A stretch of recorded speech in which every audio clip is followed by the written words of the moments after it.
Today we're doing a fall baking challenge and you're going down. You wish. We're each gonna make a favorite fall recipe and then we have a taste tester, a special taste tester, who's gonna decide which one she likes the best. What if it's... It's gonna be a tie.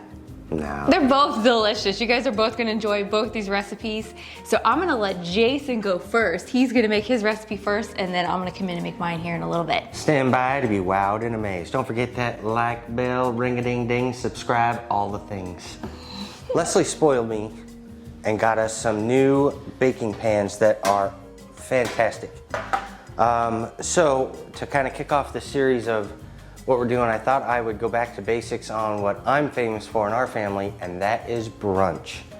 And my French toast, well, it's gonna be tough to beat. So, you know, challenge is on. So today I'm going to make my famous overnight French toast. But to start, I'm gonna make, personally, I think French toast is best when you make it with challah bread. So I'm gonna start by making my challah bread from scratch, and then we'll go through the whole recipe of how I get it ready to cook tomorrow. Just keep in mind, you don't have to make your bread from scratch. You can just go to the store and get regular bread. They sell challah bread at a store. I just like to be extra. And to take this up a notch and make it fall themed, I'm gonna make a pumpkin spice French toast. And it's gonna be topped up. Okay, let's make challah bread. So first we're just going to get our water started, 24 degrees Celsius, 75 Fahrenheit, adding sugar, yeast, salt, and oil. I'm going to let the yeast bloom for about 10 minutes just to kind of wake up. Then we're going to add in our flour and eggs, and then we're going to mix it up into a shaggy dough. While we're mixing it, we're going to work the dough up, and the temperature is going to raise a little bit, go up to about 26 Celsius or 79 degrees Fahrenheit.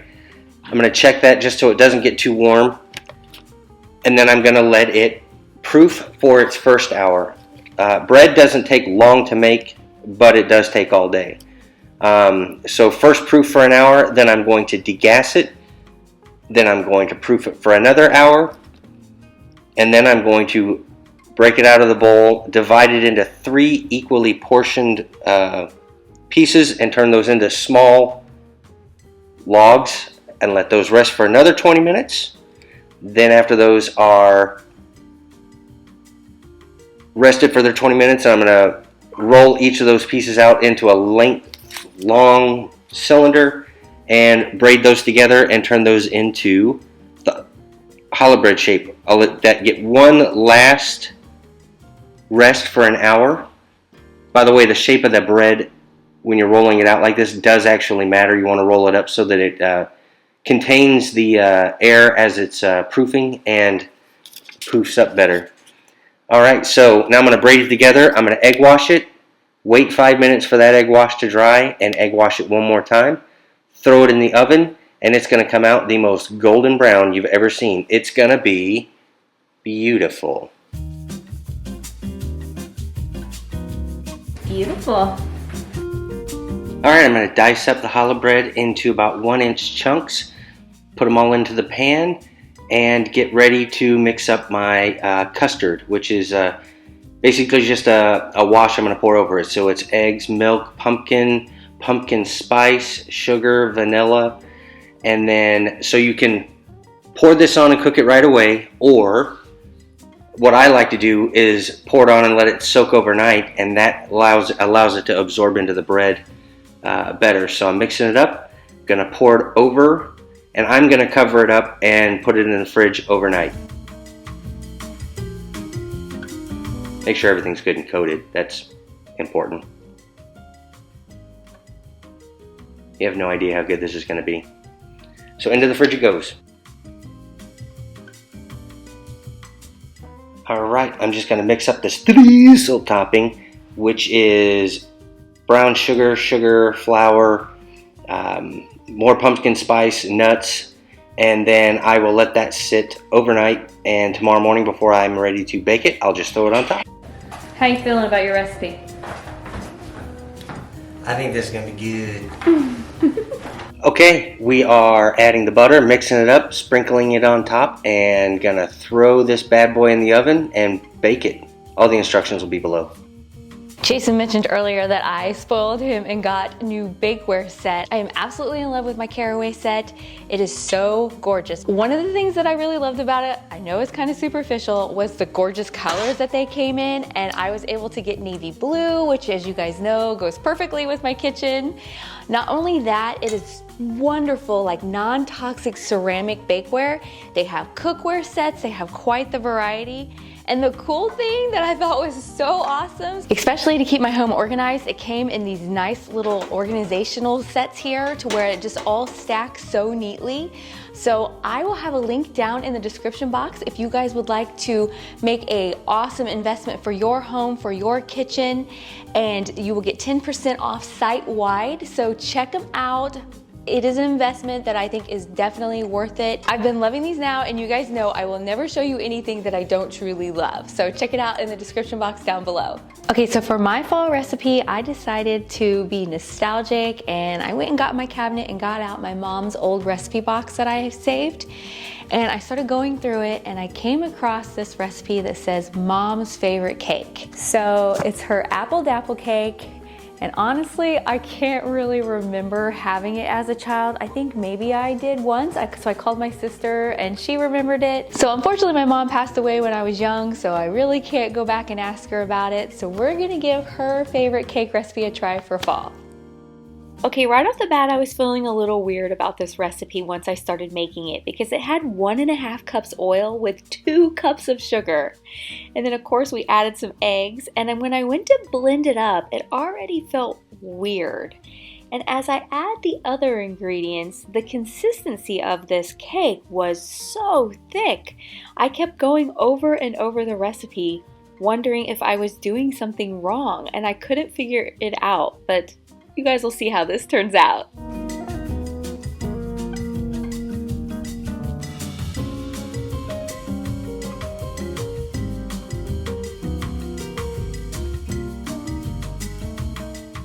Alright, you can see how thick that batter was. I cheated and I went and got my competitor, and he helped me dice up the apples while I was doing the pecans. And then you just fold those into the cake mixture, and then we will just bake this up. Okay, to be extra sentimental, I'm going to use my mom's bun pan. I got those nice new pans, but I thought, okay, I'm gonna cook her cake. I wanna use her pan. So let's see if it cooks it nicely.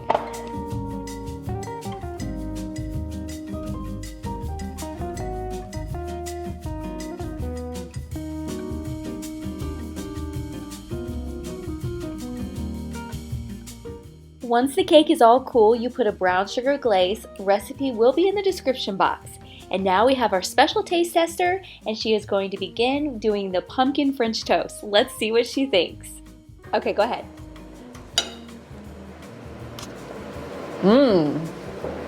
Oh my gosh, you guys. What? Is this on? Yes, okay, I thought the camera wasn't on. Take the light bulb off. We got that shotgun. Okay. Dang. Is it good? It is good. I'm trying to decide if it's French toast or like a pancake. And pumpkin spice French toast with homemade challah bread. Dad made the bread. Oh. Yum. That's not fair. I love French toast. I know. This isn't a fair contest. No, it's not. You'll like that the most. I already said, but and Dad even said and some bacon. in my defense, I picked it out. It's really good. Yeah. Is it good? Yeah. Have Jace, you tried it yet? eat some. No. Mmm. What about you, Hud? Ooh. That's why I did buy a pumpkin. Oh. What? Here, Hardy, you want a bite? Bite? Good job. You like it. You like it. Yummy. It's kind of like your waffles that you have. But Grandpa made it from scratch. That is good. Wow. 10 out of 10, Dad. It's delicious. Do you hear? How do you like it too? 10 out of 10. You're going from one extreme to the next. Okay, I'm gonna open.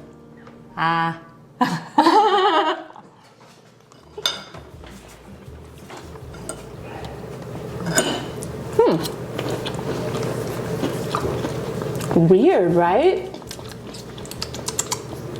Is there like cornmeal in this? No. It's kind of corny. It's cone. Oh, I don't like it. It's okay. It's okay. It's not bad. Try it with a piece of Okay. apple. Try one. Okay, that helped. Give it a little tartness. Okay, it's not bad. I don't love this. No. I feel like there's something wrong with this lacking a little recipe. something. There's no cinnamon. Nothing, like there's no spice. You can take the blindfold off. Okay. I feel like, let me come in the shot. I feel like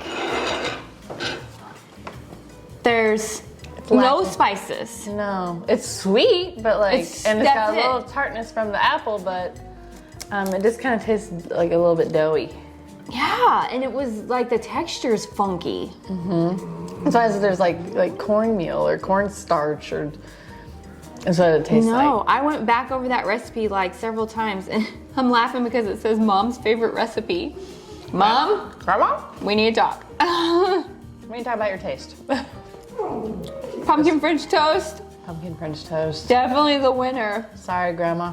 Okay, so if any of you out there have an apple dapple cake recipe that is more enticing than the one that we made today, please leave it in the comments section below. Or if anyone has any fall recipes that they would love to share, that would be awesome for all of us here in this community. I'm always looking for new recipes to make for fall, so leave those in the comments section below. Oh, is that so good? Mmm, Grandpa did a good I job. got happy feet. And that's too big. That's perfect. Okay. It's pretty soft, so I'm not too worried. But Yeah, Dad made the spread. This is that challah bread.